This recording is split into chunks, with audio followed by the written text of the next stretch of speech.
നമുക്ക് പഴം വെച്ചിട്ട് ഉപ്പുമാവ് കഴിക്കാം.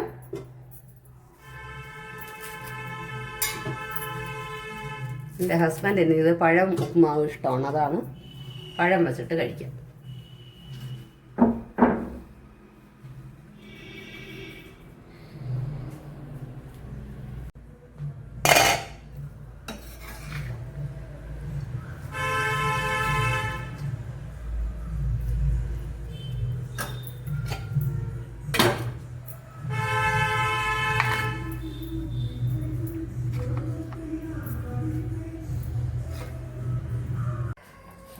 ഇതൊരു പാൻ വെച്ചിട്ട് എണ്ണ ചൂടാകുന്നുണ്ട്. എണ്ണ ചൂടാകുമ്പോൾ കടുക്, ഉഴുന്ന് പരിപ്പ്, വറ്റൽമുളക് ഇതൊന്ന് ചുവന്ന് വരണം. ഇതെന്താണെന്ന് ചോദിച്ചാൽ ഉപ്പുമാവ് പെട്ടെന്ന് നമുക്ക് റെഡിയാക്കാവുന്ന ഒരു 10 മിനിറ്റ് കൊണ്ടൊരു ഉപ്പുമാവ് റെഡിയാക്കണമെങ്കിൽ ഇങ്ങനെ ചെയ്യാം. എന്നിട്ട് ഒരു സവാളയുടെ 1/4 ഭാഗം ചെറുതായിട്ട് കൊത്തിയിരിക്കുന്നത്, ഒരു കഷ്ണം ഇഞ്ചി, ഒരു തണ്ട് കറി ലീവ്സ്, പിന്നെ 2 പച്ചമുളക് സ്ലിപ്പ് ചെയ്തിട്ടിട്ടുണ്ട്. കാരണം ഇത് വേണ്ടെങ്കിൽ നമുക്ക് കഴിക്കുമ്പോൾ എടുത്ത് മാറ്റാം. ചെറുതായിട്ട് അരിഞ്ഞിട്ട് കഴിഞ്ഞാൽ ഇത് കടിപെടുമ്പോൾ ഭയങ്കര എരിവായിരിക്കും, അതുകൊണ്ടാണ് ഇങ്ങനെ ഇട്ടിരിക്കുന്നത്. ഇതിനെ ഒന്ന് വഴട്ടുമ്പോൾ പിന്നെ ഇത് അണ്ടിപ്പരിപ്പ് കുറച്ച്, ഒരു 4-5 എണ്ണം നമ്മുടെ കയ്യിൽ എന്താണ് അവൈലബിൾ ആയിട്ട് ഉള്ളത് അത് ഇടാം. ഇത് കടലപ്പരിപ്പ്, പിന്നീട് ഇത് പൊരിക്കടല. ഇതൊക്കെ ഒന്ന് മൂത്ത് വരണം. നിലക്കടല നേരത്തെ വറുത്തതായതുകൊണ്ട് ഞാനിതൊന്ന് മൂത്ത് വരാൻ തുടങ്ങുമ്പോൾ ഇടും. പച്ചക്കടലയാണെങ്കിൽ നേരത്തെ ഇടാം. ഏത് നമ്മളെ കയ്യിലുണ്ട് അങ്ങനെയുള്ള നട്ട്സുകളൊക്കെ ഇതിൽ ചേർത്തോളാം. വെജിറ്റബിളും ക്യാരറ്റ്, ഇല്ല ബീൻസ് അങ്ങനെയൊക്കെ ഉള്ളത് ചെറുതായിട്ട് അരിഞ്ഞ് ഇതിൻ്റെ കൂടെ ചേർത്താൽ നല്ല ടേസ്റ്റ് ആയിരിക്കും. ഗ്രീൻ പീസ് ഉണ്ടെങ്കിൽ അതിനെ കുതിർത്ത് ഇടാം, അല്ലെങ്കിൽ ഫ്രഷ് ആയിട്ടുള്ള ഗ്രീൻ പീസ് കുറച്ചിട്ടോളാം.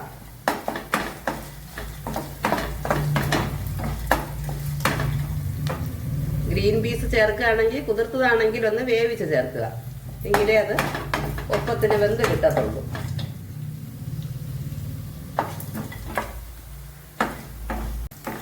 ഇത് നന്നായിട്ട് മൂത്ത് വരുന്നുണ്ട്. അപ്പോഴത്തേക്കും നമുക്ക് റവ ഇടാം. 1 കപ്പ് റവ എടുത്തിട്ടുണ്ട്. 150 ഗ്രാം പിടിക്കുന്ന 1 കപ്പിൽ 1 കപ്പ് റവ. ഇത് ആൾറെഡി വറുത്ത് വെച്ചിരിക്കുന്നതാണ്, അതുകൊണ്ട് ഒരുപാട് വറുക്കണ്ട. വറുത്ത റവയാണ്. റോസ്റ്റഡ് റവ ഇപ്പം കിട്ടുമല്ലോ, അവൈലബിൾ ആണല്ലോ, അതുകൊണ്ട് ആ റവയാണിത്. ഒരുപാട് വറുക്കേണ്ട കാര്യമില്ല. 1-2 പ്രാവശ്യം കുറച്ച് വറുത്താൽ മതി. ഇനി നമുക്ക് ആവശ്യത്തിനുള്ള ഉപ്പിടാം. ഉപ്പ് വളരെ കുറച്ചിടുക. ഒരു ചെറിയ സ്പൂണിനും ഒരു 1/4 സ്പൂൺ മതിയാവും.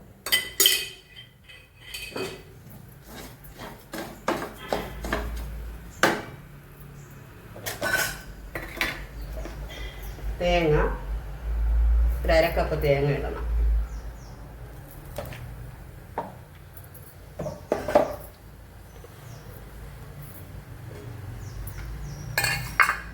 വെള്ളം, തിളയ്ക്കുന്ന വെള്ളം ഒഴിക്കുക. നന്നായിട്ട് ചൂടായി തിളച്ച് തുടങ്ങുമ്പോൾ വെള്ളം ഒഴിക്കുക.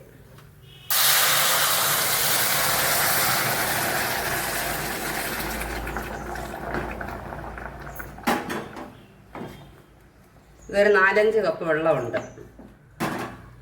ഇവിടെ ഞങ്ങൾക്ക് ഇങ്ങനെ പൗഡറി ആയിട്ട് ഉപ്പുമാവ് കിട്ടുന്ന ഇഷ്ടമില്ല. ഇതാണ് ഞങ്ങളുടെ സ്റ്റൈൽ ഇവിടെ. എന്നിട്ട്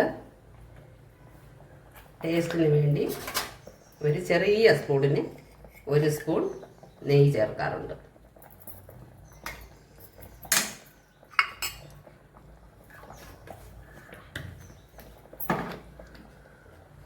ഇതങ്ങ് ഒരുപാട് വറ്റി വരണ്ട. ഒന്ന് തിളച്ച് കുറച്ചങ്ങോട്ട് വറ്റി തുടങ്ങുമ്പോൾ ഓഫ് ചെയ്ത് അടച്ച് വയ്ക്കണം.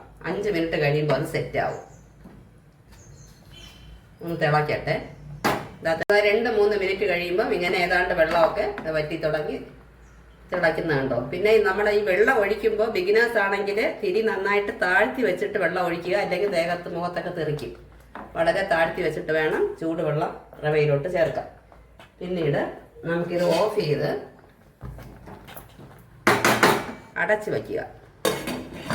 ഒരു 5-10 മിനിറ്റ് കഴിഞ്ഞ് നോക്കുമ്പോൾ നന്നായിട്ട് സെറ്റായിരിക്കും. പഴമോ ചെറുപഴം അല്ലെങ്കിൽ കപ്പപ്പഴം അതൊക്കെ കൂട്ടി കഴിക്കാം. ഇല്ല ചിലവരാണെങ്കിൽ സാമ്പാർ വെച്ച് കഴിക്കുന്നവരുണ്ട്, ഇല്ല ചമ്മന്തി അതായത് ചട്നി കറി പോലെയുള്ള ചട്നി വെച്ച് കഴിക്കുന്നവരുണ്ട്. എങ്ങനെ വേണമെങ്കിലും ഏത് ഇഷ്ടമാണോ അങ്ങനെ കഴിച്ചോളാം.